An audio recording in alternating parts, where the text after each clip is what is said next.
Hello everyone. In this video, we will learn how to use Power Automate to extract data from email bodies and load that into Excel tables. This is a very common use case whenever you need to extract data from emails where you have order confirmations, invoice details, service orders, or any other process where you receive multiple emails that follow a default template. So for this demonstration, we will work with this email template, and here we have an email simulating the receiving of a new order. And during this video, we will send this email a few times just to demonstrate to you how can you extract the order number, the order date, the delivery address, and the total amount from this email body and load that into this Excel table, which has one column for each of the properties that we want to extract from the email body. So let's turn back to Power Automate. And now, since we want to start this flow from any upcoming emails to a given mailbox, let's select the automated cloud flow. And here we need to search for a trigger called just arrives, must be fine. Here you can see now that we have a few triggers from the Outlook connector. If you are working with an individual mailbox, you can select one of these two first, the when a new email arrives, V2 or V3. But in my case, since I'm working with a shared mailbox, I'll have to select the when a new email arrives in a shared mailbox. So now you just have to give a name to our flow, and I will put something like from email to Excel. And that's it. We can simply hit create, and then I will disable the new designer. You can keep using the new designer if you want. And now let's configure our trigger. So first of all, I need to select what is the mailbox that I want to monitor. If you are using the individual mailbox triggers, you won't have this field. But since I'm working with a share mailbox, I need to specify which is this share mailbox. So I just type here order, because I want to monitor these orders at digitalme.net. And then I will need to expand these show advanced options. And here you can see that we have a lot of input fields that I can fill in. So for example, I have the to, I have the from, I have importance, I have some questions about does it have any attachments. And those are basically filters that I can apply to the emails that are coming to this mailbox. Technically, you don't want to trigger the flow for all of the emails that are coming to this mailbox. And for our use case, we don't want that as well. We just want to capture those emails that contains a specific text under the subject line, and we can use this subject filter input for it. So let's come back to our Outlook email, and here I'll simply copy this digital mail new order received text. Let's come back to our Automate and simply paste that under subject filter. So now our trigger is ready, so let's add another step to the flow, and this step is called HTML to text. If you don't see the step under this action list, you can simply select this content conversion connector, and then you'll find the HTML to text preview. Click on that, and we need to take this step before loading the data to our Excel table, because by default, Outlook reads any email bodies as an HTML format, and it happens because Outlook sometimes needs to represent some styling into this email. So for example, here we have these bold texts, we have, for example, some line breaks over there as well. And all of this styling is created by using some HTML tags. Those HTML tags are great for styling, but they are terrible when we are wanting to extract data from the emails. So as we don't want to extract any of these HTML tags, we just need to convert that into a plain text. And we can do that by using this HTML to text action. So let's click into this content input, and then you'll see the dynamic content list. And here you can find the body property, the body of the email message. And then you click there. And that's it. We are already converting the email body into a plain text. So let's add a new step now. And this new step will be add a row to a table. And here you can find the add a row into a table from the Excel connector. Click on that. And now we can populate that with the data of the file where our table is located. So I'll start by selecting a location, a SharePoint site where my Excel file is located. And then the respective document library. Then we can click under this folder to navigate until the file. And in my case, is this ongoing orders. And then we just need to select a table. If you expand this dropdown, you'll see all of the available tables on your file. In my case, I have only one, so I'll select that. But if you have more, you'll see more options under this table dropdown. And after that, you can see that these new input fields showed up.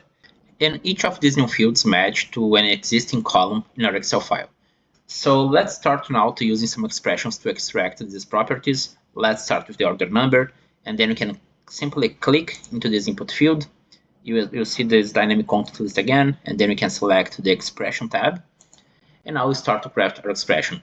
But before that, let's quickly jump back to the email just to show you how this process will work behind the scenes. We will use a split function. This function is used to convert any texts into array. So we'll basically take all of this text from the email body and use a separator. We'll pass a keyword, or in this case, a combination of words as a separator. This keyword will be this order number and column, and everything before the order number column will become the first element of this array. Try to imagine this array as a list of elements, and everything after the order number will be the second element of this array. So we first split that into two elements. We'll access this whole second element, and then we apply another split. At this time, we'll use the order date as a separator, which will return two elements as well. The first element will contain only this 33/5, and the second element will contain everything else that is after this order date. And then we can access the first element generated by this second split, which will be exactly this 33/5. And then for the order properties, we repeat the same process, but rather than using the order number and the order date as separators, we will use the order date and delivery address, the delivery address and total amount, and please add.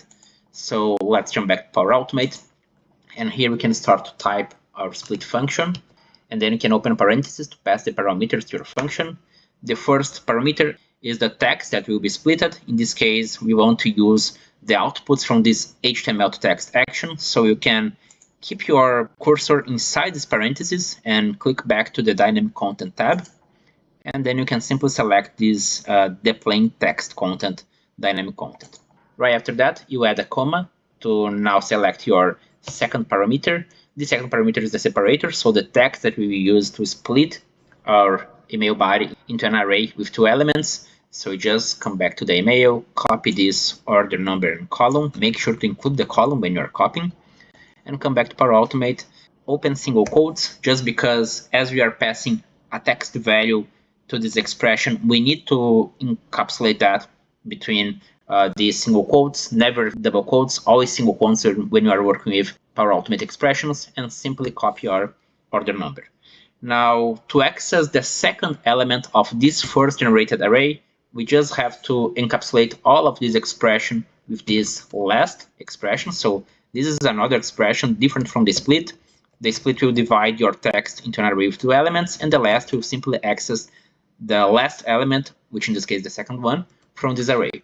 So open the parentheses and close that at the end of the expression. And at this point, we are basically accessing all of this text from the email body.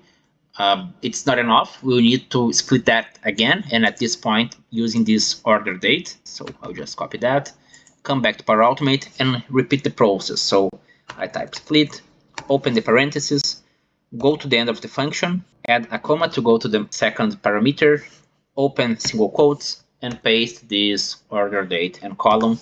Add a parenthesis to close this function, and then come back to the beginning of the expression, and then add a first. At this time, we add a first and not a last expression, just because we want to access the first element of this array and not the second one. So first expression, open your parentheses, encapsulate everything over there, go to the end, close the parentheses, and that's it. You can simply click OK at this point. Now I repeat the same process for the other properties. So I click here in this input for the received at, go to expression, type split, open the parentheses, back to dynamic content, select the plain text, add a comma and open my single quotes, come back to our email, copy the order date and paste that between the single quotes, then encapsulate everything with the last expression, open another split, and for this one we will use the delivery address as a separator, close it, and then we select only the first element from this newly generated array, and same thing for the delivery address. So we can come here, select the HTML text, alright, encapsulate everything with single quotes, use the last expression, open a new split. This one I had a spelling, if you can see, I put split rather than split, so just quickly correct that. And then for the second parameter, we will now use the total amount, close it, and then you use the first expression, close it, and same thing for the total amount.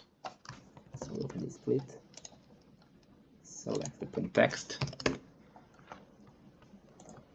use the total amount here, select only, the last element for this array, and open a split again to now split by please add. Close it, use the first expression, close it again, and we are good. Now our flow is ready to run, we can save it, and let's now send a few emails to test if this is working or not. So for testing it, I will first simply copy this email here and send it. Let me copy the subject line as well, and then we'll send it to the orders at digitalme.net. I also have here in another screen some other templates to send, so I will do the same process again. I'll paste it here, and at this time you must notice that these templates, they don't have this bold text for the property names, but that's not important because during our flow we are simply converting the HTML text to plain text, so the outcome will be the same as we had any bold text over here into this order number or the date and so on. So let's add orders here, send it, and I will add another one. New email, subject line, then I am now copying the text content and send it to orders, and that's it. Okay, at this point we already received the emails here into the orders mailbox. We have different information into these emails. I thought they follow the same template. And now if you go to our Excel file, you can see that we already have the information automatically loaded over there. I didn't do anything behind the scenes. It simply was included over here. And you can see that, for example, for the order number 3351, we have the received at in December 4th. We have the total amount of $89.90. And if you come back here, you can see that the information is pretty much the same. It's also from 555.320 peg, and yeah, it also matches. And same thing for the 3352, for example. So if you come here, you'll see that the data is also the same that was loaded into this Excel file. And now everything seems to be ready, but actually we'll have a very, very small mistake here. So you probably cannot see, but before this 1, 2, 3, for example, we'll have an extra blank space. And the same thing happens for all of the other delivery addresses, and not only for them. So for example, here I will select this extra blank space. As you can see, there's something selected over there. And the same thing happens, for example, for the total amounts, and also for the received at, and the same thing for the order number as well. So if you want to remove any of these annoying extra blank spaces at the beginning or at the end of any text, we have a text function for that. So we can come back to Power Automate and encapsulate everything with the function trim. This function simply will remove any extra blank space at the beginning or at the end of a text. So if you have blank spaces during your text between the words, those blank spaces won't be removed. But if you have any extra ones at the beginning or at the end, it will remove it. So we just updated all of the inputs to include this trim. Let's save it. And let's now send a final email following this same template with a different information. So I already copied that. Let's send a new email, copy the body, and send it to the orders. So I just received the email here. It's a different one, so the order number is 3353. It's for Young Free Toronto and total amount of $50. And now into our Excel file, you just have to wait for a few seconds. Let me refresh the page, and there you go. Now I have this text included, and now we don't have any extra space at the beginning. So this new entry is in a date format, while the previous ones, they follow a text formatting. You can adjust that by simply formatting your columns directly in Excel.